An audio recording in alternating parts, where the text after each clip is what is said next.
Hello everyone, मैं आयुषी भार्गव मौर्य गुरु classes में आप सभी का बहुत बहुत स्वागत करती हूँ। जैसा कि आपको पता है, हमने लास्ट क्लासेस में बात करी थी सामाजिकरण की, सोशलाइजेशन की। उसके बाद उससे रिलेटेड हमने कुछ क्वेश्चंस भी सॉल्व किए जो कि आपके एग्जाम पर्सपेक्टिव से काफ़ी इंपॉर्टेंट है। आज हम शुरू करेंगे एक नया टॉपिक जो कि है child centred and progressive education, जिसमें से भी आपके कई इंपॉर्टेंट क्वेश्चंस बनते हैं। तो चलिए आइए शुरुआत करते हैं चाइल्ड सेंटर्ड और प्रोग्रेसिव एजुकेशन की। तो ये जो चाइल्ड सेंटर्ड एजुकेशन आज हम बात करने वाले हैं, ये जो टॉपिक है चाइल्ड सेंटर्ड एजुकेशन, इसमें हम देखेंगे नई नई चीजें कि कैसे पहले के टाइम में कैसी एजुकेशन थी, बाद के टाइम में एजुकेशन कैसी हुई। ठीक है, तो ये जो एजुकेशन है ये बोल रही child centred and progressive education, यानी ये बाल केंद्रित है और प्रगतिशील शिक्षा है। ठीक है, तो अब हम इसी के बारे में चर्चा करेंगे, इसी के बारे में बात करेंगे कि ये क्या होता है, ये क्यों स्टार्ट हुआ, इसमें और जो पहले से एजुकेशन चली आ रही है उन सब में क्या डिफरेंसेस है। तो हम वही शुरुआत करेंगे और वही बात करेंगे कि क्या डिफरेंसेस हैं। तो चलिए स्टार्ट करते हैं। अब इसमें जो हम देख रहे हैं, अब अगर हम देखें तो जो पहली चीज़ है इसमें सबसे पहले बताया है कि भाई प्रोग्रेसिव एजुकेशन है। अभी तक हम प्रोग्रेसिव एजुकेशन की बात नहीं करते थे।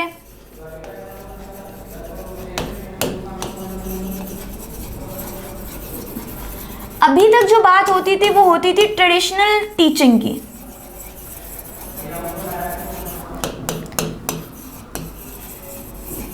ट्रेडिशनल टीचिंग मेथड की अभी तक बात होती थी। हम सब और हमारे पेरेंट्स और पहले वाली जनरेशन सब इसी मॉडल से पढ़े जो कि है ट्रेडिशनल टीचिंग मेथड।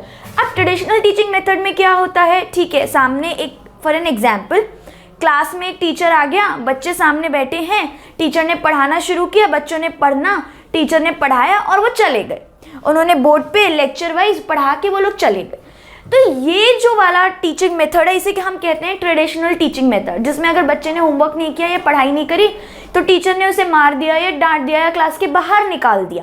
तो ये जो सारे तौर तरीके थे ये हमारी ट्रेडिशनल टीचिंग मेथड के थे कि भाई एक टीचर आ रहा है, वो सोच रहा है कि मुझे सब आता है और मेरा रिस्पॉन्सिबिलिटी है कि मैं बच्चे को सब सिखा दूं। ठीक, तो यहाँ पर क्या होता था कि बच्चे को ट्रेडिशनल टीचिंग मेथड में क्या होता था, बच्चे को एक ब्लैंक स्लेट मान रहे, ठीक है। अब ये ब्लैंक स्लेट जो है इसमें टीचर आ रहा है और वो लिख रहा है, तो जो टीचर बता रहा है वही बच्चे सीख ले रहे हैं। तो ये जो तरीका था वो था ट्रेडिशनल टीचिंग का, जिसमें पनिशमेंट का भी यूज होता था, है ना। तो ये वाली जो चीजें हैं ये कहलाती है ट्रेडिशनल टीचिंग मेथड, जिसमें पहले जैसे पढ़ाते थे कि भाई टीचर अपनी एक बुक और नोट्स हाथ में लेकर आया, उसने पढ़ा दिया और बच्चे पढ़ लिए और कोई सवाल जवाब नहीं हुआ, कोई इंटरेक्शन नहीं हुआ। अगर होमवर्क नहीं किया या कुछ नहीं किया तो टीचर क्लास से बाहर निकाल देता था। तो ये वाली जो चीज़ है, ये वाला जो टीचिंग मेथड है, इसको हम बोलते हैं ट्रेडिशनल टीचिंग मेथड। अब क्या हुआ, लेट 90s में यानी 1900s में प्रोग्रेसिव एजुकेशन का कॉन्सेप्ट स्टार्ट हुआ। ये लेट 19s की बात। प्रोग्रेसिव एजुकेशन के लिए उन्होंने बात करना स्टार्ट किया। उसके लिए डिफरेंट जो एजुकेशनलिस्ट थे वो साथ में आए कि भाई हाँ, हमें प्रोग्रेसिव एजुकेशन चाहिए, हमें ये जो ट्रेडिशनल टीचिंग मेथड है ना, इससे बड़ी प्रॉब्लम है, ये हमें समझ नहीं आ रहा और ये बच्चों के लिए भी अच्छा नहीं है। ठीक है, तो हमें क्या चाहिए, अब हम ट्रेडिशनल एजुकेशन से अब हम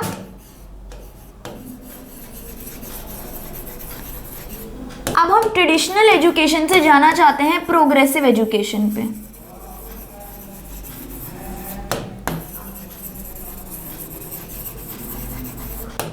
कहाँ जाना चाहते हैं, ट्रेडिशनल एजुकेशन से प्रोग्रेसिव एजुकेशन पे जाना चाहते हैं, क्योंकि ये जो ट्रेडिशनल टीचिंग मेथड था ये बच्चों के लिए ठीक नहीं था।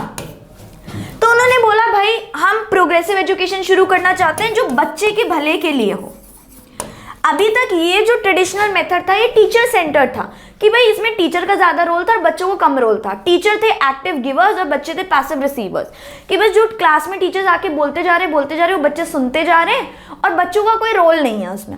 तो वो उन्होंने बात करी थी ट्रेडिशनल मॉडल में, जो कि वो बताते थे कि वो टीचर सेंटर्ड था, बच्चे के ऊपर इसमें फोकस नहीं था। तो अब इन्होंने बोला कि भाई प्रोग्रेसिव एजुकेशन स्टार्ट करते हैं जिसमें बच्चे के ऊपर फोकस हो, यानी जो चाइल्ड सेंटर्ड हो, यानी बाल केंद्रित हो, ठीक है। तो उन्होंने बोला कि हम ये स्टार्ट करते हैं। तो ये बेसिकली पीछे की कहानी है कि 1900 में, लेट 1900 में ये डिसाइड हुआ कि भाई ट्रेडिशनल वे ऑफ टीचिंग ठीक नहीं है बच्चों के लिए, उसमें बच्चा इतना सीख नहीं पाता है, हमें बच्चों को केंद्रित करके कुछ लाना चाहिए। फिर बात हुई प्रोग्रेसिव एजुकेशन की। फिर प्रोग्रेसिव एजुकेशन को सपोर्ट करने के लिए बहुत सारे एजुकेशनलिस्ट आए कि उन्होंने बोला कि चलो ठीक है, हम बताते हैं कैसे होना चाहिए, कि इसमें और इस पहले वाले जो एजुकेशन सिस्टम है और अब जो एजुकेशन सिस्टम है उसमें क्या क्या चेंजेस होने चाहिए, ठीक है भाई। तो ये बात शुरू हुई। अब ये स्टार्ट कैसे हुआ ये देखते हैं। Started as a movement against strict and traditional ways, ठीक है, यानी सख्त और पारंपरिक तरीकों के खिलाफ एक आंदोलन के रूप में शुरू हुआ। भाई जो ट्रेडिशनल टीचिंग मेथड था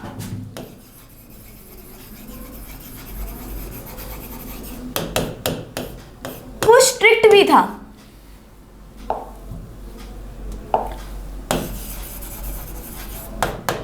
स्ट्रिक्ट कैसे था, क्योंकि वो पनिशमेंट देता था। अगर बच्चे ने होमवर्क नहीं किया या बच्चे ने क्लास में कोई गलती कर दी तो उसको क्लास से बाहर निकाल दो या डांट दो। तो ये क्या था कि ट्रेडिशनल मेथड को स्ट्रिक्ट मेथड बोला गया और बोला गया कि ये पनिशमेंट भी इसमें इन्वॉल्व होता था। तो ये बता रहे हैं कि भाई ट्रेडिशनल वेज कि टीचर क्लास में आया, उसने पढ़ाया और वो चला गया, तो कोई इंटरैक्शन नहीं हुआ, कोई इंटरेस्टिंग सी चीज़ क्लास में, कोई डिस्कशन नहीं हुआ, कुछ नहीं हुआ। तो इन्होंने बोला कि भाई यही ट्रेडिशनल वेज है और यही स्ट्रिक्ट वेज है। इसी के खिलाफ जो एजुकेशनलिस्ट थे उन्होंने प्रोटेस्ट किया, उन्होंने बोला कि नहीं, ये सही तरीका नहीं है, हम सही तरीके से पढ़ाना चाहते हैं जो बाल केंद्रित हो, जो चाइल्ड सेंटर्ड हो, ठीक है। वो इसलिए शुरू हुआ। अब आता है against the idea that treated children as empty vessels and teachers would fill them. अब भाई इस विचार के खिलाफ थे प्रोग्रेसिव एजुकेशन कि बच्चों को खाली बर्तन समझकर शिक्षक उन्हें भर देंगे। तो पहले के जमाने में क्या होता था भाई,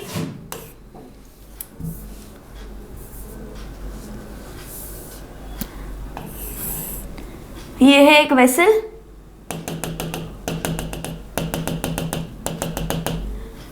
ये है टीचर,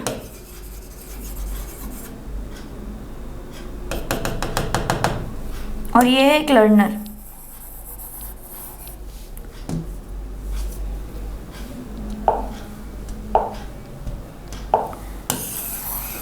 ठीक है।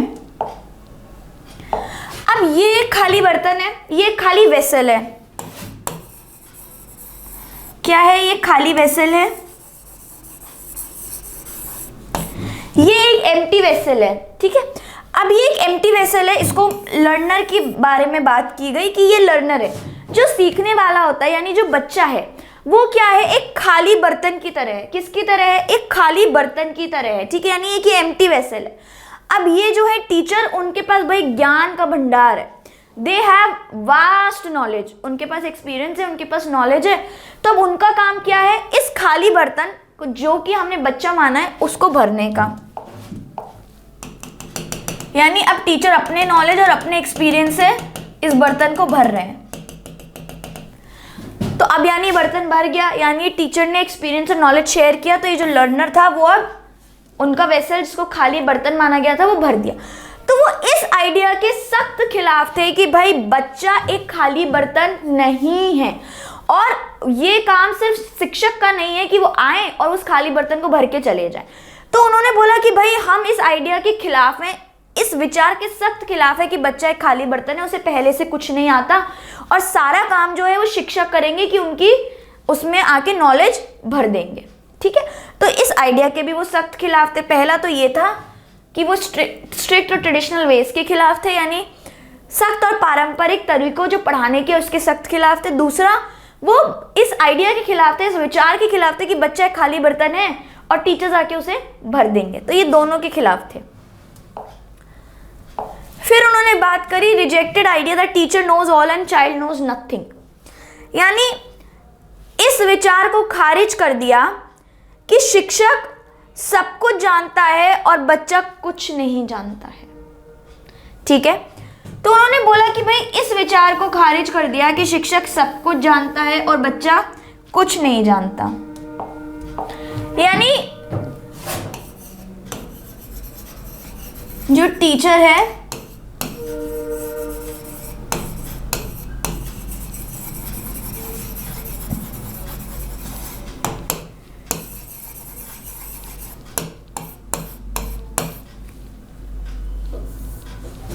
ठीक है, अब उन्होंने क्या बात करी, उन्होंने बोला कि भाई टीचर है, क्योंकि उनके पास एक्सपीरियंस है, उनके पास नॉलेज है, तो वही सब कुछ जानते हैं और सारा नॉलेज उन्हीं के पास है। और जो बच्चे को, जैसे उन्होंने बताया कि भाई वो एम्प्टी वेसल्स है, यानी खाली बर्तन है, तो बच्चे को कोई नॉलेज नहीं, यानी बच्चे को कुछ भी नहीं पता है। चाइल्ड नोज नथिंग, उन्होंने ये बात करी। ठीक है, तो उन्होंने इस आइडिया को भी, इस विचार को भी खारिज कर दिया कि बच्चे को कुछ नहीं आता है और जो आता है वो सिर्फ शिक्षक को ही आता है।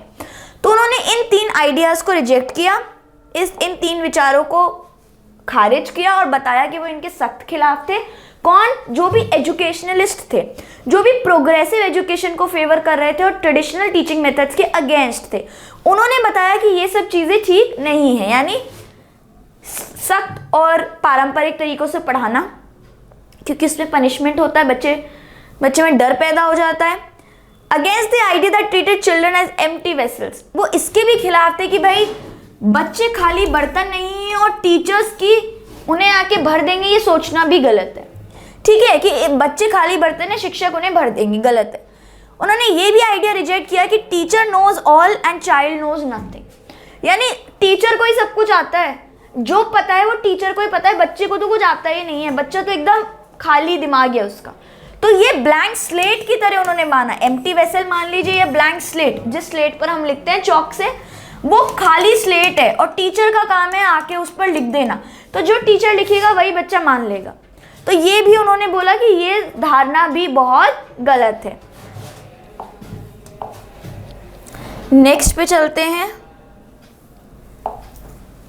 अब उन्होंने बात करी प्रोग्रेसिव एजुकेशन की, यानी प्रगतिशील शिक्षा की।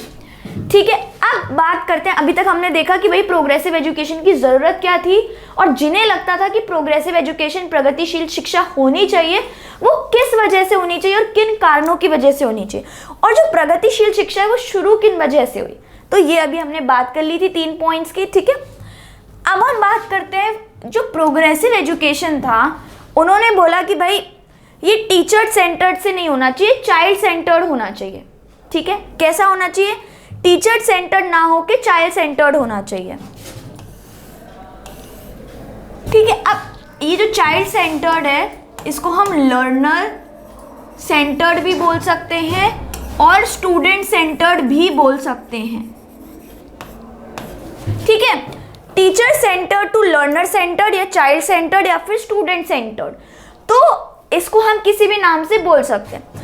अब टीचर सेंटर्ड एजुकेशन क्या है और चाइल्ड सेंटर्ड एजुकेशन क्या है, वो भी हम बात करेंगे एक एक करके। ठीक है, अभी आपसे वित्त समझिए कि शिक्षक केंद्रित से बाल केंद्रित तक, यानी टीचर सेंटर्ड, कि भाई ट्रेडिशनल वे क्या था, जैसे हमने बात करी कि टीचर्स को ही सब आता है, चाइल्ड को कुछ नहीं आता है। टीचर आएगा क्लास में, बच्चा एम्प्टी वेसल है, खाली बर्तन है, और पढ़ा के उन्हें चला जाएगा। ठीक है, तो टीचर सेंटर्ड, जो आपका टीचर सेंटर्ड है वो क्या होता है बेसिकली, जैसे मान लीजिए ये टीचर है,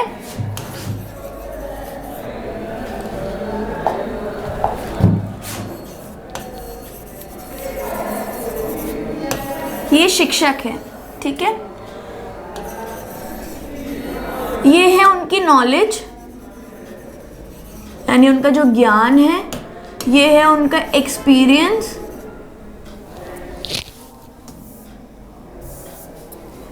दोबारा देखते हैं, ये है एक टीचर। ठीक है,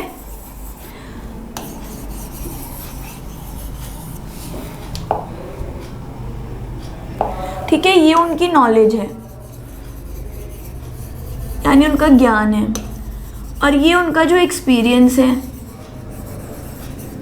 ठीक है, अब ये टीचर का है एक्सपीरियंस, ठीक है। अब टीचर का एक्सपीरियंस था, यहां पे नॉलेज और यहां पे एक्सपीरियंस, ठीक है। तो ये टीचर के पास है। अब टीचर क्या कर रहा है, ये बच्चे हैं, इन सबको अपना ज्ञान दे रहा है, चाहे ये बच्चा सो ही रहा हो, इसको खराटे आ रहे हैं, इसको नींद आ रही है, ठीक है। तो क्या है, ये टीचर के पास क्या है, एक्सपीरियंस है और नॉलेज है, ठीक है। अब टीचर क्या कर रहा है, यहाँ पे बच्चों को ज्ञान दे रहा है। तो टीचर क्या हुआ, सेंटर हुआ, यानी टीचर सेंटर्ड था। जो ट्रेडिशनल वे था, जो ट्रेडिशनल वे था वो कैसा था, टीचर सेंटर्ड था, कि भाई टीचर बीच का सेंटर्ड है, बच्चे ये सब है और बच्चों को वो ज्ञान दे रहे हैं। तो अपना नॉलेज, अपना एक्सपीरियंस टीचर बच्चों के साथ शेयर कर रहे हैं, इसीलिए बोला इसको टीचर सेंटर्ड है। लेकिन होना कैसे चाहिए, होना चाहिए एजुकेशन सेंटर्ड, कि भाई बच्चा बीच में बैठा है, टीचर उसके आसपास बैठा है और वैसे। तो ये कॉन्सेप्ट जो था, ये मैं आपको बताऊं,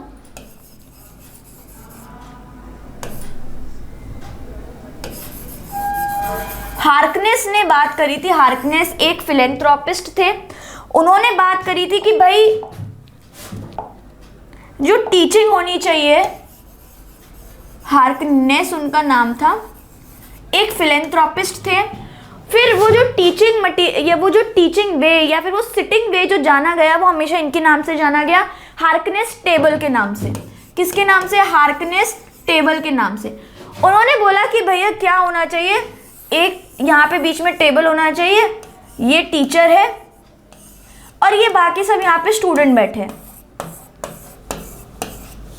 ठीक है। तो उन्होंने बोला रादर देन कि भाई टीचर खड़ा है, लेक्चर दे रहा है और ऐसा स्टेज और ऑडियंस टाइप वाला सीन बन रहा है, तो उससे बेहतर है हमें हार्कनेस टेबल उन्होंने दिया। और हार्कनेस ही उनका नाम था, एक फिलेंथ्रोपिस्ट थे। उन्होंने बताया कि टीचर और स्टूडेंट का जो सिटिंग अरेंजमेंट होना चाहिए वो ऐसा होना चाहिए जैसे कि भाई टीचर बैठा है, एक टेबल है और बच्चे उसके आसपास बैठे हैं, तो एक राउंड टेबल पे टीचर बैठा है और उसके आसपास बच्चे बैठे। तो उन्होंने इस तरीके का कुछ मॉडल बताया कि ये सिटिंग अरेंजमेंट होना चाहिए भाई, ठीक है। तो ये किसने बताया, हार्कनेस ने। और इस टेबल को, इस सिटिंग अरेंजमेंट को जाना गया हार्कनेस टेबल के नाम से। उन्होंने बोला एक राउंड टेबल हो, वहां पे टीचर हो, उसके आसपास 4-5 बच्चे बैठे हो, ठीक है। तो ये होगा स्टूडेंट टीचिंग, यानी चाइल्ड सेंटर्ड या फिर लर्नर सेंटर्ड या फिर स्टूडेंट सेंटर्ड मॉडल, जिसमें बच्चों को केंद्रित बनाया गया, यानी जिसमें बच्चे पे ज्यादा फोकस है, ना कि टीचर पे ज्यादा फोकस है, ठीक है। तो टीचर सेंटर्ड में मेन फोकस कौन था, टीचर थी। चाइल्ड सेंटर्ड या स्टूडेंट सेंटर्ड या लर्नर सेंटर्ड में फोकस किस पर होना चाहिए, चाइल्ड पर फोकस होना चाहिए। ये बात उन्होंने कही, ठीक है। फिर उन्होंने क्या बोला कि भाई treats child as a plant that will grow and blossom on its own due to innate ability. अब भाई उन्होंने बोला कि प्रोग्रेसिव एजुकेशन में उन्होंने ये भी बात करी कि बच्चे को एक प्लांट की तरह समझना चाहिए, है ना। अब प्लांट में हम उसको सन मिल रहा है, उसको मिट्टी जिसमें वो बोया हुआ है, जिसमें वो सोन है वो मिल रहा है, फिर उसको सिर्फ पानी और खाद हम लोग दे रहे हैं, लेकिन हम उसको पकड़ के उगवा थोड़ी ना रहे, है ना, नहीं कर रहे ना। तो सिमिलरली उन्होंने बोला कि बच्चा जो है एक पौधे की तरह है, एक प्लांट की तरह है, जो कि अपने आप सुंदर सा खिलेगा, क्योंकि उसकी क्या है, जन्मजात क्षमता है, वो इनेट एबिलिटी वो उसके अंदर ही है। हम कुछ नहीं कर रहे, हम सिर्फ उसे अपॉर्चुनिटीज प्रोवाइड करा रहे हैं, हम सिर्फ उसके रिसोर्सेज प्रोवाइड करवा रहे हैं, लेकिन एक पौधे के रूप में मानते हैं उन्हें, जिसमें जन्मजाति क्षमता है, इनेट एबिलिटी है अपने आप को विकसित करने की और खिल जाने की। तो यही उन्होंने बात करी कि चाइल्ड को एक प्लांट की तरह ट्रीट करा है प्रोग्रेसिव एजुकेशन में, जिसमें उन्होंने बोला कि चाइल्ड अपने आप ग्रो करेगा, अपने आप खिल जाएगा, क्योंकि वो उसकी इनेट एबिलिटी है, क्योंकि उसकी वो जन्मजात क्षमता है, वो लेकर ही पैदा हुआ है। कि ठीक है कि मैं, जैसा हम मानते हैं कि भाई ब्लैंक स्लेट होते हैं बच्चे, जो टीचर बोलेगा उस पर लिख देंगे, गलत है।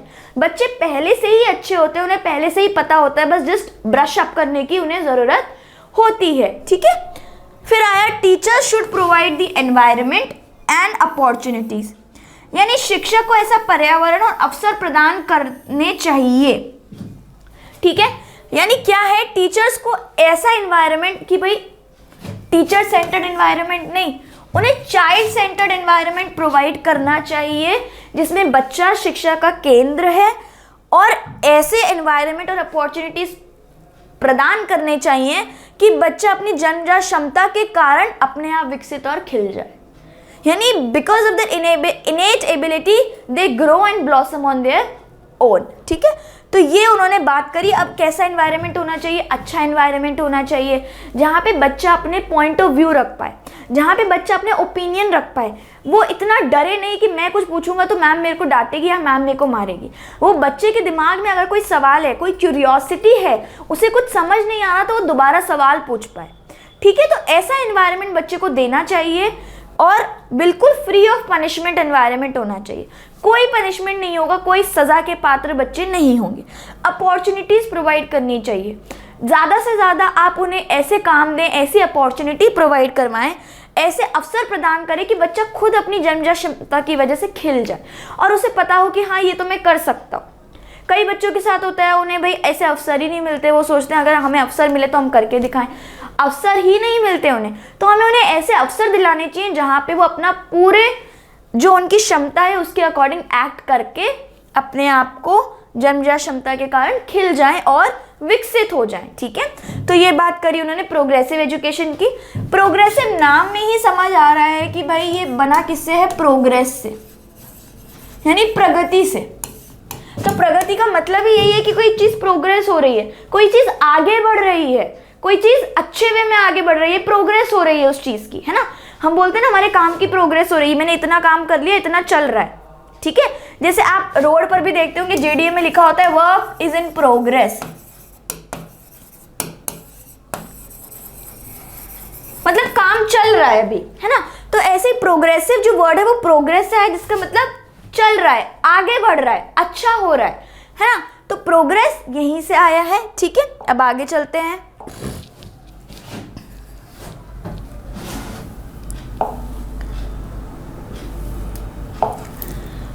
अब क्या आता है? Children are creative, curious, inherently good, rejecting the old idea. अब उन्होंने क्या बोला कि भाई बच्चे कैसे होते हैं? रचनात्मक होते हैं, जिज्ञासु होते हैं, स्वाभाविक रूप से अच्छे होते हैं। ठीक है, यहाँ तक उन्होंने बात करी। उन्होंने बोला कि भाई बच्चे कैसे होते हैं? बच्चे जन्म से ही बहुत अच्छे होते हैं, बहुत ही क्रिएटिव होते हैं, यानी बहुत ही रचनात्मक होते हैं, बहुत ही क्यूरियस, बहुत ही जिज्ञासु होते हैं। आपने देखा होगा जो छोटा बच्चा होता है जब वो अर्ली चाइल्डहुड में होता है, यानी 3 से 6 वर्ष की उम्र में, वो बहुत ही क्यूरियोसिटी होती है उसके अंदर, बहुत ही सवाल पूछता है वो। जैसे ये स्काई, जो आसमान है वो नीला क्यों है, पेड़ हरे क्यों हैं? तो बच्चा पैदा होते ही पैदाइशी से ही वो क्यूरियोसिटी होती है उसके अंदर। ठीक है, तो ऐसा कुछ नहीं है कि टीचर को ही सब कुछ आता है, चाइल्ड नोज नथिंग। ठीक है, वो क्रिएटिव भी होते हैं और सुंदर सुंदर ड्राइंग बनाएंगे पैदा होते ही, है ना। जैसे जब बच्चा 3 से 6 हो तो ऐसे ऐसे करके पेड़ बनाएंगे, ऐसे चिड़िया बनाएंगे, घर बनाएंगे। तो बच्चे शुरू से ही बहुत क्रिएटिव होते हैं, क्यूरियस होते हैं, इनहेरेंटली गुड, यानी स्वाभाविक रूप से ही वो अच्छे होते हैं। कोई बच्चा बुरा नहीं होता पैदा होते, सब बच्चे स्वाभाविक रूप से ही अच्छे होते हैं। ये इन्होंने प्रोग्रेसिव एजुकेशन में माना कि हम बच्चे को ऐसा नहीं मान सकते कि वो बुरा है, जो कि ओल्ड आइडिया कहता है। और उन्होंने प्रोग्रेसिव एजुकेशन वालों ने रिजेक्ट कर दिया ओल्ड आइडिया, जो कहता था कि बच्चे को कुछ नहीं आता और बच्चे बहुत शरारती और इविल होते हैं, यानी बुरे और शरारती होते हैं, तो उन्हें सब कुछ टीचर ही सिखाती है। तो ये वाला जो आइडिया था, ये जो पुराने विचार थे, उनको अस्वीकार किया किसने? प्रोग्रेसिव एजुकेशन वालों ने, यानी एजुकेशनलिस्ट ने, जो प्रोग्रेसिव एजुकेशन यानी प्रगतिशील एजुकेशन को सपोर्ट कर रहे थे उन्होंने। ठीक है, तो अब उन्होंने क्या बोला कि भाई कैसा एनवायरनमेंट होना चाहिए? एनवायरनमेंट होना चाहिए फ्री ऑफ पनिशमेंट, यानी ऐसा वातावरण हो, यानी ऐसा वातावरण हो जो सजा से मुक्त हो। यानी अगर बच्चा कई बार क्या होता है, अगर आप उसे क्लास में पनिश करेंगे तो बच्चा डर जाएगा, है ना। यानी सजा अगर उसे क्लास में देंगे सबके सामने तो बच्चा डर जाएगा। हो सकता है वो आपकी क्लास में कल आए ना, हो सकता है वो आप उसके लिए हमेशा के लिए जैसे ही वो आपको देख के डरने लगे। तो इसमें क्या होता है कि बच्चे को ऐसा वातावरण देना है जो सजा से मुक्त हो, क्योंकि अगर हम पनिशमेंट देते हैं तो बच्चा में डर पैदा होता है, उसकी जो क्यूरियोसिटी है, जो क्रिएटिविटी है, जो इनहेरेंटली गुड उसका स्वभाव है, वो दब जाता है। और बाहर क्या आता है? बाहर सिर्फ आता है डर, यानी फियर,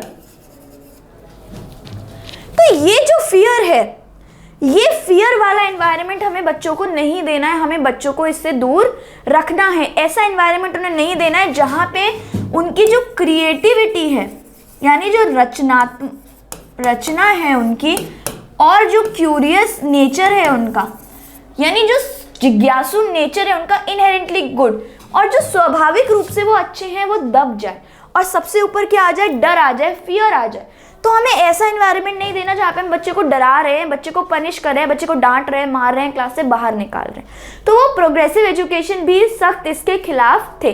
बच्चे को हमें कैसा एनवायरनमेंट देना चाहिए? प्यार का, केयर का, कि हाँ भाई हम आपकी बात समझ रहे हैं, हम आपके पर्सपेक्टिव को समझ रहे हैं, हम आपके पॉइंट ऑफ व्यू को समझ रहे हैं। हमें उन्हें वैसा वातावरण देना चाहिए, ना कि डर का वातावरण देना चाहिए। ऐसा एनवायरनमेंट देना चाहिए जो कि फ्री ऑफ पनिशमेंट हो, जिसमें सिर्फ लव हो, प्यार हो, केयर हो,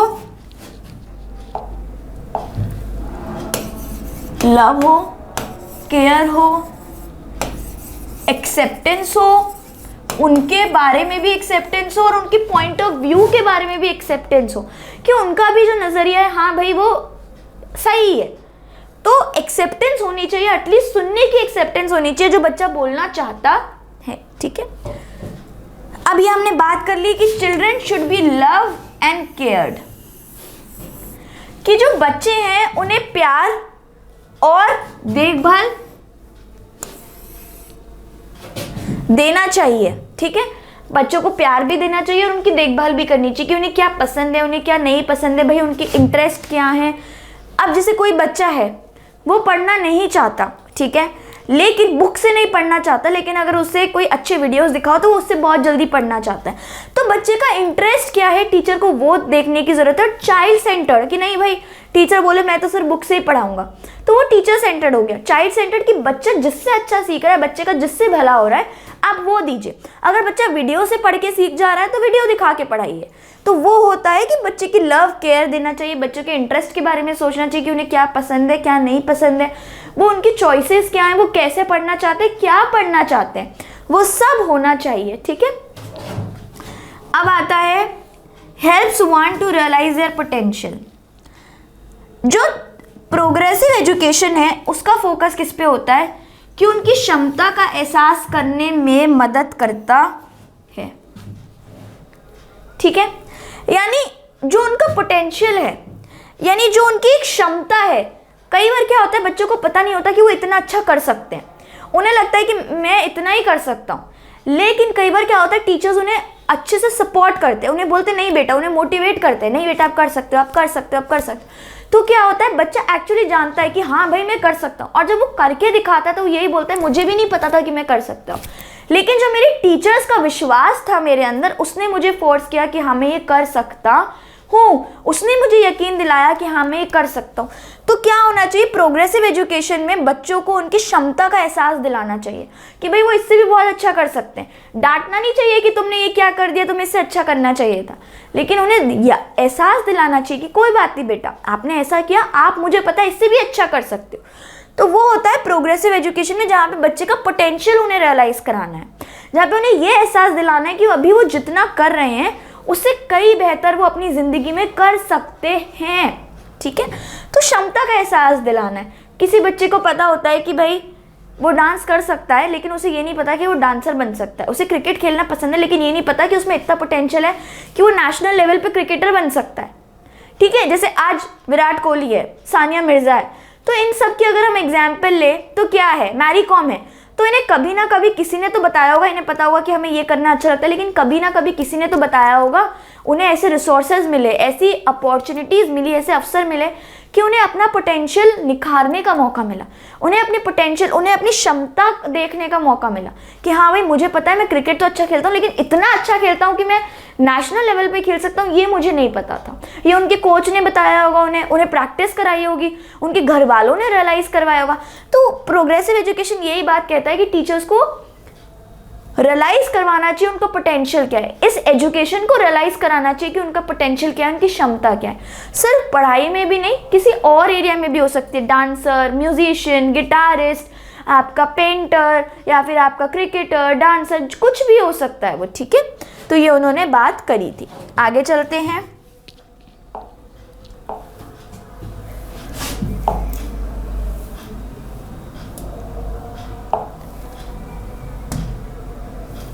ठीक है।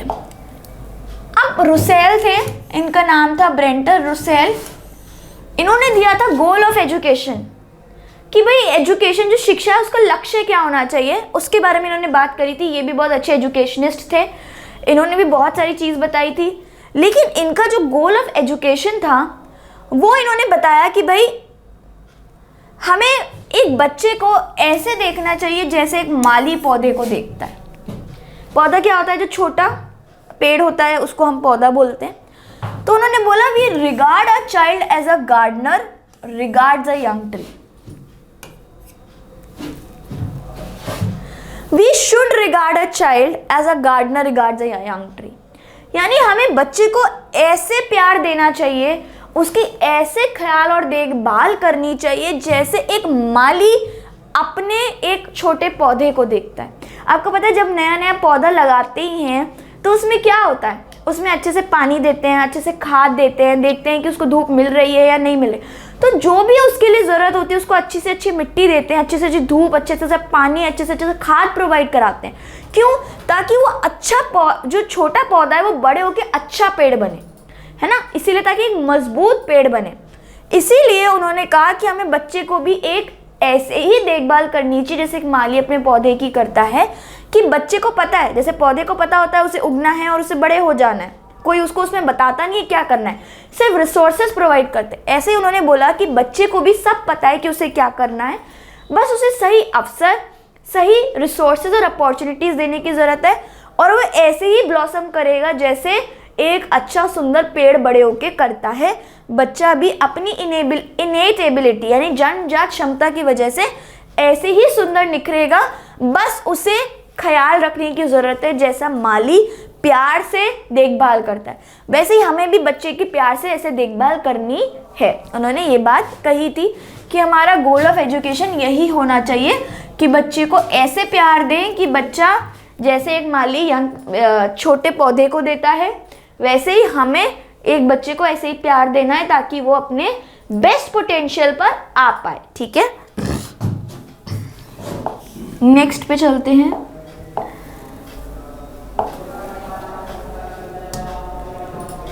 अब आता है टीचर सेंटर्ड क्लासरूम। भाई टीचर सेंटर्ड क्लासरूम क्या है? टीचर सेंटर्ड जो क्लासरूम है यानी शिक्षक केंद्रित कक्षा। अब उन्होंने बोला कि भाई टीचर क्या है, सेंटर ऑफ नॉलेज है। ठीक है, अब उन्होंने जैसे हमने पहले एग्जाम्पल देखा था कि भाई ये एक टीचर है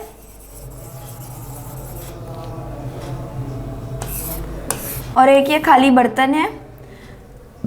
टीचर अपनी नॉलेज दे रहा है और नॉलेज देने से क्या कर रहा है, ये जो खाली बर्तन है जो कि एक बच्चा है उसका वेसल खाली बर्तन भर दे रहा है। तो ये उन्होंने बात करी थी कि भाई स्टूडेंट्स क्या है, लर्नर्स या चिल्ड्रन क्या है, एम्प्टी वेसल है यानी खाली बर्तन है, और खाली बर्तन है। और टीचर क्या है, सेंटर ऑफ नॉलेज, इनके पास क्या है, बहुत नॉलेज है और बहुत एक्सपीरियंस भी है। तो इन्होंने क्या बोला कि जो टीचर है उसके पास नॉलेज भी काफ़ी है और एक्सपीरियंस भी काफ़ी है, तो वो क्या है, सेंटर ऑफ नॉलेज है, यानी सेंटर्ड हुआ, टीचर सेंटर्ड। शिक्षक जो है वो ज्ञान का केंद्र है और स्टूडेंट्स क्या है, एम्प्टी वेसल है, यानी लर्नर्स बच्चे जो भी वो सब खाली बर्तन है जो कि टीचर्स अपने नॉलेज और अपने ज्ञान से उनका खाली बर्तन भर दे रहा है। इसीलिए हमने इसमें ये भी बात करी थी कि कैसा होना चाहिए, ऐसा नहीं कि टीचर क्लास के सामने खड़ा है बच्चों को पढ़ा रहा है, तो वो क्या है, वो टीचर सेंटर्ड हो गया। ठीक है, तो उसमें एक जिनके हमने पहले डिस्कस किया था हार्कनेस टेबल की, ऐसा होना चाहिए कि एक राउंड टेबल होनी चाहिए, यहाँ पे टीचर बैठा और यहाँ पे उसके पास में सारे बच्चे 4-5 बच्चे बैठे हैं। तो इसलिए उन्होंने बोला कि ऐसा नहीं होना चाहिए कि टीचर ही क्लास को लीड कर रहा है, यानी कक्षा का नेतृत्व वो सिर्फ टीचर ही करता है, ऐसा नहीं होना चाहिए, बराबर होना चाहिए। टीचर सेंटर्ड नहीं, स्टूडेंट सेंटर्ड की हमें बात करनी चाहिए। तो यही उन्होंने बताया कि भाई ऐसा सेटअप नहीं होना चाहिए जहाँ पे टीचर आ रहा है, लेक्चर दे रहा है और चला जा रहा है, और बच्चे को समझ आया तो ठीक, समझ नहीं आया तो ठीक, बच्चे के मन में कोई सवाल थे पूछे तो ठीक, नहीं पूछे तो ठीक, तो वो वाला जो टीचर सेंटर्ड क्लासरूम था वो नहीं होना चाहिए। अब टीचर सेंटर्ड कैसे होता है, जैसे ये टीचर है,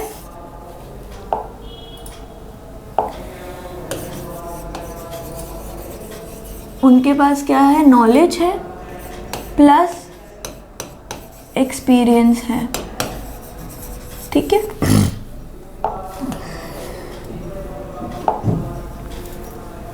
अब ये सब क्या है,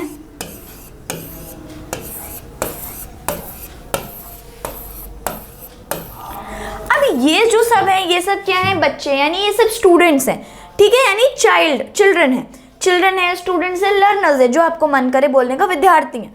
ये एक टीचर है और इनके पास है खूब सारा नॉलेज और इनके पास है खूब सारा एक्सपीरियंस।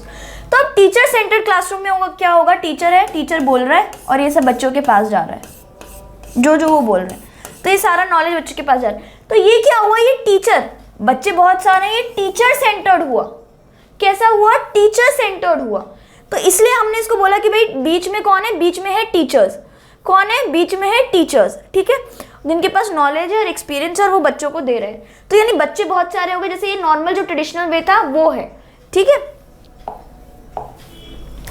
तो इसलिए उन्होंने बोला कि कक्षा का नेतृत्व करते हैं टीचर, सेंटर ऑफ नॉलेज है, स्टूडेंट्स एम्प्टी वेसल है, या फिर एम्प्टी वेसल्स के अलावा ब्लैंक स्लेट है जिसपे आके टीचर कुछ भी लिख देगा और वही बच्चा सीख जाएगा। खाली स्लेट की तरह है जिसमें हम चौक से लिखते हैं, ठीक है। ये बताया टीचर सेंटर्ड क्लासरूम ने।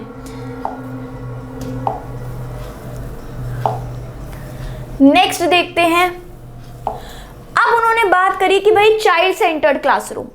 अभी हमने टीचर सेंटर्ड क्लासरूम की बात करी, अब हम देखते हैं कि भाई चाइल्ड सेंटर्ड क्लासरूम क्या होता है।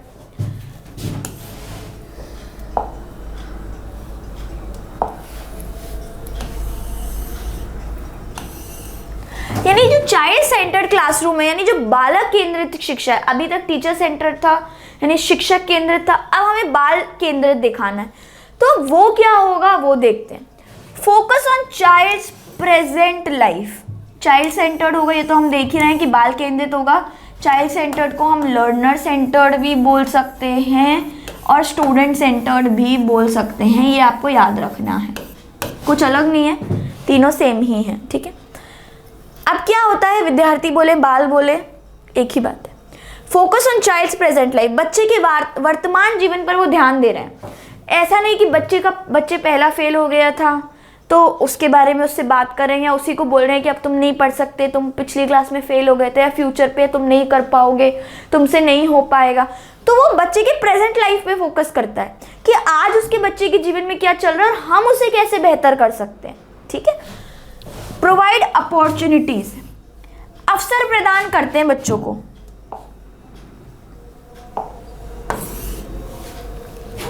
क्या प्रदान कर रहे हैं, अवसर प्रोवाइड कर रहे हैं, और ऐसे अवसर प्रोवाइड कर रहे हैं जिसमें बच्चा निखर कर आए, ठीक है। जैसे अब अगर बच्चा कोई स्पोर्ट्स खेलना चाहता है तो उस बच्चे को स्पोर्ट्स के लिए प्लेग्राउंड प्रोवाइड कर रहे हैं, उसके लिए इक्विपमेंट्स प्रोवाइड करवा रहे हैं। ऐसा नहीं कह रहे कि स्पोर्ट्स करके तुम क्या करोगे, खेल कूद करके कौन सा तुम सचिन तेंदुलकर बन जाओगे, ऐसे उसको डीमोटिवेट नहीं कर रहे, उसके लिए रिसोर्सेज प्रोवाइड करवा रहे हैं, उसको अपॉर्चुनिटीज दिलवा रहे हैं। तो ये हो जाएगा कि भाई उसको सही तरीके से अवसर प्रदान कर रहे हैं। ऐसा नहीं कि सिर्फ तुम पढ़ाई पढ़ाई पढ़ाई, जहाँ बच्चे की रुचि है, जहाँ बच्चे का इंटरेस्ट है, जो बच्चा जिसमें इंटरेस्टेड है उसके हिसाब से बच्चे को अपॉर्चुनिटीज प्रोवाइड करवा रहे हैं। तो ये किसका पार्ट है, जो बाल केंद्रित शिक्षा है, ठीक है।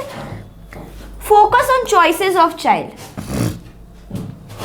हो सकता है मुझे गिटार बजाना बहुत पसंद है, मुझे स्कूल में म्यूजिक रूम में ही जाना अच्छा लगता है और मुझे गिटार बजाना बहुत पसंद है, म्यूजिक करना पसंद है, वो मेरी चॉइस है, ठीक है। तो अब बच्चे की पसंद पर ध्यान दें। ऐसा नहीं बच्चे को आप जबरदस्ती पकड़कर क्लास में बिठा दे रहे हैं, उसको मैथ्स नहीं पसंद है, हिंदी ज़्यादा पसंद है, तो मैथ्स में ज़बरदस्ती पकड़ के दिखा रहे हैं। आप उस चॉइसेस में भी बच्चे को देखिए कि बच्चा कैसे सीख पा रहा है, ज़बरदस्ती प्रेशर नहीं डालना है हमें। तो यही होता है चाइल्ड सेंटर। टीचर सेंटर्ड या ट्रेडिशनल मेथड होता तो यही होता है कि पढ़ाना और पढ़ा के चले जाना, भले से बच्चे को समझ आ रहा है या नहीं, बच्चा पढ़ना चाहता है या नहीं, बच्चे को मैथ्स में उतना इंटरेस्ट, उतनी रुचि है या नहीं जितनी साइंस में, जितनी हिंदी में, ठीक है। तो ये सब हमें इन सब चीज़ों का बहुत बहुत ज़्यादा ध्यान रखना है कि बच्चे को जो बच्चे की रुचि है उसके हिसाब से उसको ऐसी अपॉर्चुनिटीज़ प्रोवाइड करानी। जैसे बच्चा क्रिकेट में रुचि रखता है तो बच्चे को अगर वो क्रिकेटर बनना चाहता है तो उसके लिए प्लेग्राउंड, बैट, बॉल, इन सब का इंतजाम, इन सब की अपॉर्चुनिटीज प्रोवाइड कराई जाए, क्रिकेट की क्लासेस ज्वाइन कराई जाए, तो वो होता है चाइल्ड सेंटर्ड। ठीक है। इंडिविजुअल आइडेंटिटी, व्यक्तिगत पहचान। अब इसमें क्या है कि हर एक बच्चा, अगर क्लास में 20 बच्चे हैं तो 20 बच्चे एक जैसे तो नहीं होंगे, किसी ना किसी बच्चे में कुछ ना कुछ डिफरेंस होगा। किसी को ब्लू कलर, किसी को ब्लैक कलर, कोई मैथ्स पसंद है, किसी को हिंदी पसंद है, कोई डांस में अच्छा है तो कोई सिंगिंग में अच्छा है। तो हर बच्चे का अलग अलग टैलेंट होगा।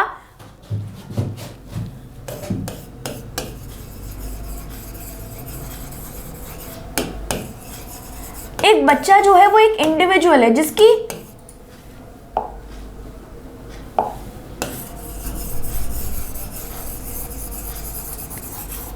डिफरेंट चॉइसेस होंगी, प्रेफरेंसेस अलग होंगे, भाई उनको क्या पसंद है वो अलग होगा, किस चीज़ में उनके इंटरेस्ट हैं वो सब अलग होगा। तो ये सारी चीज़ें अलग होंगी हर एक बच्चे में, इंडिविजुअल टू इंडिविजुअल डिपेंड करेगा, बच्चे टू बच्चे डिपेंड करेगा कि क्या उन्हें पसंद है, क्या उन्हें पसंद नहीं है। तो ये हमें इस बात का बहुत बहुत ज़्यादा ध्यान रखना है, क्योंकि ये चाइल्ड सेंटर्ड एजुकेशन है, तो हमें इंडिविजुअल पर भी ध्यान देना है। ठीक है।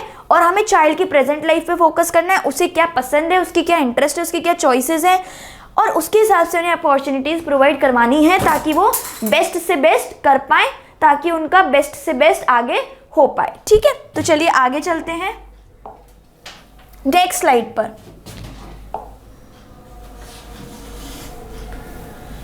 अब अगर हम नेक्स्ट स्लाइड की बात करें तो नेक्स्ट स्लाइड में क्या हो रहा है, नेक्स्ट स्लाइड में हम प्रोग्रेसिव एजुकेशन चाइल्ड सेंटर्ड की ही बात कर रहे हैं। चाइल्ड सेंटर्ड में क्या हो रहा है, जो लर्निंग हो रही है वो कैसे हो रही है, प्रैक्टिकल एक्सपीरियंसेस से हो रही है। कैसे हो रही है, प्रैक्टिकल एक्सपीरियंसेस से हो रही है, यानी डूइंग से हो रही है। कैसे हो रही है लर्निंग जो हो रही है यहाँ पे,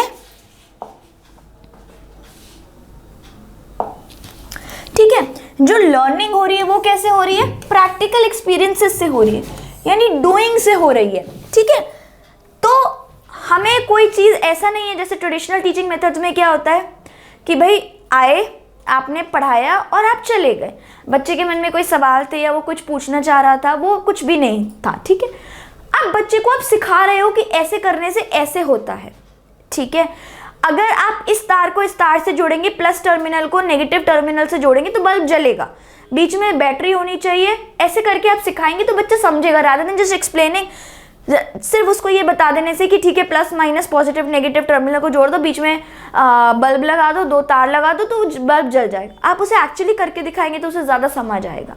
जैसे अगर कोई, जैसे हम बात करते हैं कि भाई एसिड्स और बेसिस की बात करते हैं, साइंस में एसिड्स और बेसिस की बात करते हैं, तो एसिड्स लिटमस पेपर को कौन सा टर्न करता है, या फिर आपका बेस कौन होता है, एसिड कौन होता है। तो जो आपका नींबू का रस है वो एसिड है या वो बेस है, जो आपका विनेगर है वो एसिड है या बेस है।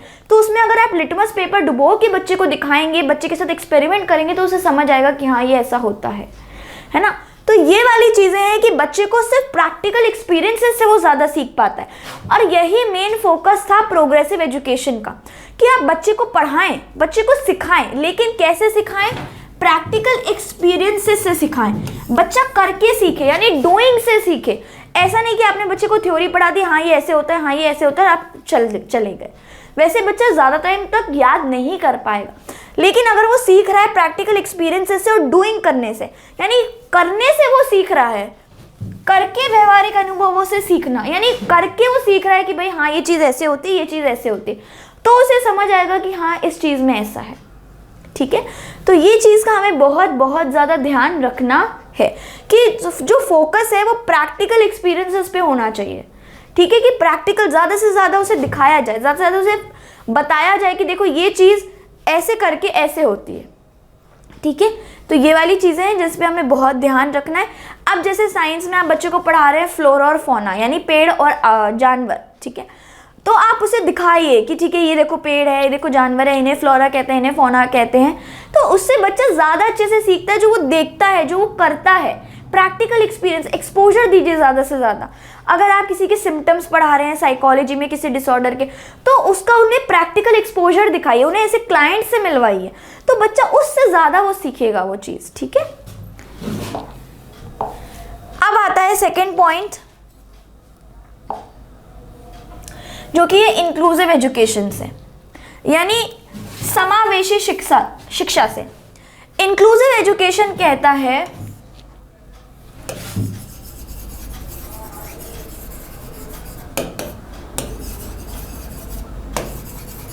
एजुकेशन फॉर ऑल, मतलब जो शिक्षा है वो सबके लिए होनी चाहिए।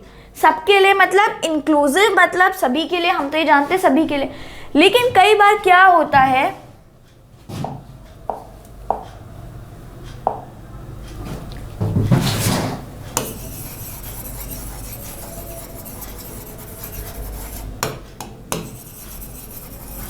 जो डिफरेंटली एबल्ड बच्चे होते हैं, ठीक है, इसको पहले मेंटली रिटार्डेड बच्चे भी बोलते थे, लेकिन अब वो हम टर्म यूज नहीं करते हैं, हम बोलते हैं डिफरेंटली एबल्ड, यानी उनके पास और बहुत दूसरी तरीके से वो सक्षम है। हो सकता है पढ़ने में सक्षम ना हो, लेकिन और बाकी चीज़ों में वो बहुत ज़्यादा सक्षम है, इसीलिए हम उन्हें बोलते हैं डिफरेंटली एबल्ड। तो अब इंक्लूसिव एजुकेशन में उन्होंने बोला कि एजुकेशन सिर्फ उन्हीं लोगों के लिए नहीं होनी चाहिए जिनका जो IQ है वो ठीक है, या जो बुद्धिमान है, या जिनके पास बुद्धि है। Inclusive education, education for all, यानी सबके लिए एजुकेशन होनी चाहिए। जो डिफरेंटली एबल्ड भी हैं, जैसे इसमें आ जाते हैं आपके ऑटिस्टिक बच्चे,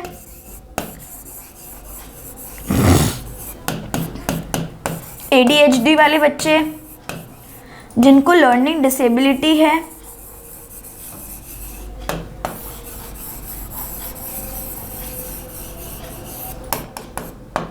तो लर्निंग डिसेबिलिटी हो, ADHD हो, ऑटिस्टिक हो, ये जो भी सारी चीज़ें, ये सारे आना चाहिए कि भाई उनको ऐसा नहीं हो कि उनके लिए अलग स्कूल हो, उनको नॉर्मल स्कूल में नहीं डाल सकते।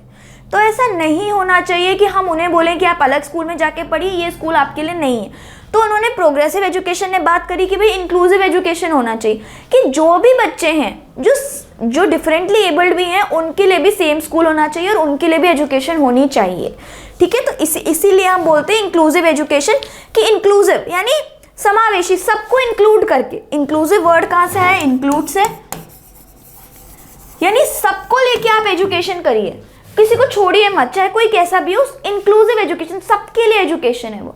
तो इसमें उन्होंने बात करी थी इंक्लूसिव एजुकेशन की। फिर आता है आपका क्रिटिकल थिंकिंग एंड मेटाकॉग्निशन। उन्होंने बोला कि क्रिटिकल थिंकिंग और मेटाकॉग्निशन यानी आलोचनात्मक सोच और अनुभूति के बारे में अनुभूति। क्रिटिकल थिंकिंग क्या होता है कि आपको एक सवाल दे दिया, आपको उसको एनालाइज करके उसको सॉल्व करना है, या रियल लाइफ सिचुएशन कोई दे दी कि अगर आप इस सिचुएशन में होते तो आप क्या करते। तो वो जो क्रिटिकल थिंकिंग है कि आपको अपने दिमाग पे जोर डाल के सॉल्यूशंस निकालने हैं कि आप उस सिचुएशन में क्या करते, या मैथ्स की कोई प्रॉब्लम है तो आप कैसे सोचते। तो वो जो सोच है आपको उस पर भी ध्यान देना है, सिर्फ ऐसा नहीं कि रोट मेमोराइजेशन आपने रट लिया, कोई चीज़ों को समझा नहीं। प्रोग्रेसिव एजुकेशन सबसे ज़्यादा फोकस करता है लर्निंग बाय डूइंग, सीखने पे फोकस करता है।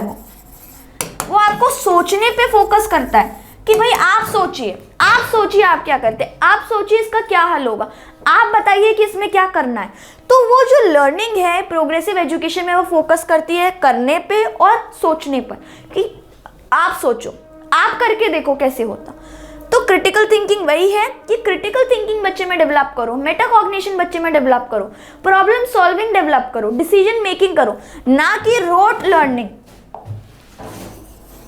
रोट लर्निंग के वो सख्त खिलाफ थे। रोट लर्निंग क्या होती है? रट्टा मारना, कि आपने रट्टा मार के याद कर लिया और वो याद हो गया, उसके वो सख्त खिलाफ थे, वो नहीं करना है। फिर उन्होंने बोला मेटाकॉग्निशन। मेटाकॉग्निशन क्या होता है? अनुभूति के बारे में अनुभूति, यानी जो मैं सोच रही हूँ। मेटाकॉग्निशन जो वर्ड है वो दो वर्ड से मिलके बना है, मेटा और कॉग्निशन। कॉग्निशन हम सब जानते हैं हमारी सोच, तो मेटाकॉग्निशन मीन्स मेरी सोच के बारे में सोच, यानी जो मैं सोच रही हूँ मैं उसके बारे में सोच रही हूँ। जैसे मैं सोच रही हूँ कि मैं अभी आप लोग को पढ़ा रही हूँ, तो मैं सही पढ़ा रही हूँ या गलत, तो मैं वो इस इस चीज़ के बारे में भी सही सोच रही हूँ कि मैं क्या सही पढ़ा रही हूँ गलत, उसके बारे में भी सोच रही हूँ कि मैं सोचना चाहिए या नहीं सोचना चाहिए। तो ये जो चीज़ है ये कहलाती है मेटाकॉग्निशन, यानी सोच के बारे में भी आपकी सोच, जो आप सोच रहे हो उसके बारे में भी आप क्या सोच रहे हो वो कहलाता है मेटाकॉग्निशन। ठीक है, तो ये हो गया आपका क्रिटिकल थिंकिंग, ये हो गया आपका मेटाकॉग्निशन। प्रॉब्लम सॉल्विंग, यानी उन्होंने बोला कि प्रॉब्लम दे दो, उसका समाधान करने पे डिसीजन मेकिंग यानी निर्णय लेने की। तो हमें ऐसी चीज़ें बच्चों में फोकस करनी चाहिए प्रोग्रेसिव एजुकेशन से, ना कि हमें उन्हें रोट लर्निंग कि सिर्फ आपने बुक दे दी, किताबें दे दी और बोला कि इसको याद कर लो, एग्जाम है बस। तो उन्होंने बच्चे ने रट्टा मार के याद तो कर लिया लेकिन उसे समझ कुछ नहीं आया। उसे आप जब बोलेंगे आप बताओ, आप सोच के बताओ, आप करके बताओ, तो बच्चे को कुछ नहीं आएगा। तो इसीलिए प्रोग्रेसिव एजुकेशन ने बहुत ज़्यादा फोकस किया इन सब चीज़ों के बारे में, ना कि सिर्फ रटने की उस पर। तो अब नेक्स्ट पॉइंट की बात करते हैं जो कि है सोशल स्किल्स। ठीक है, अब सोशल स्किल्स में क्या होता है कि बच्चा भाई कैसे सोशल सेटिंग्स में बिहेव कर रहा है, वो कैसे सोशल सेटिंग्स में एक्ट कर रहा है या टॉक कर रहा है, या उसके मैनर्स कैसे हैं, उसमें एटिकेट्स है कि नहीं, क्या वो प्लीज़ सॉरी थैंक यू बोलता है कि नहीं। सोशल स्किल्स मतलब वो क्या, उसको सोसाइटी में कैसे रहना है, क्या सोशल स्किल्स उसके अंदर है कि नहीं, कि दूसरों से तमीज़ से बात करनी है, दूसरों को रिस्पेक्ट शो करनी है। तो वो सब किसका पार्ट हो जाता है, वो सब हो जाता है सोशल स्किल्स का। तो उन्होंने बोला कि हम सोसाइटी में रह रहे हैं तो बच्चे को ऐसे ही डेवलप करना चाहिए कि वो सोसाइटी के हिसाब से ही उसको एजुकेशन प्रोवाइड करनी चाहिए, कि वो बड़े होकर सोसाइटी के रूल्स, कानून, कायदे, नियम सीखे और उनके हिसाब से ही डेवलप हो। फिर आता है ग्रुप डिस्कशन। फिर उन्होंने बात करी कि भाई ग्रुप डिस्कशंस होने चाहिए बच्चों में, जितने ज़्यादा ग्रुप डिस्कशन होंगे उतना प्रोग्रेसिव एजुकेशन यानी जो प्रगतिशील एजुकेशन है, जो शिक्षा है वो बहुत अच्छी होगी। क्योंकि अलग अलग बच्चे अगर डिस्कशन कर रहे हैं तो अलग अलग पॉइंट सामने आ रहे हैं, अलग अलग उसके पहलू सामने आ रहे हैं। किसी भी एक चीज़ के बारे में किसी ने बोला हाँ ये होना चाहिए, किसी ने बोला हाँ ये नहीं होना चाहिए, उसने फिर उसके बारे में पक्ष रखा अपना कि ये क्यों नहीं होना चाहिए या ये होना चाहिए। तो विपक्ष और पक्ष में जब बच्चे बातें करते हैं तो बहुत सारी चीज़ें निकल कर आती हैं, और इसीलिए हमने बोला कि भाई ग्रुप डिस्कशन भी होना चाहिए। ठीक है, तो चलिए समूह चर्चा के बारे में हमने बात कर ली। अब नेक्स्ट क्लास में हम कंटिन्यू करेंगे इसके आगे के टॉपिक्स। आज के लिए इतना ही, थैंक यू।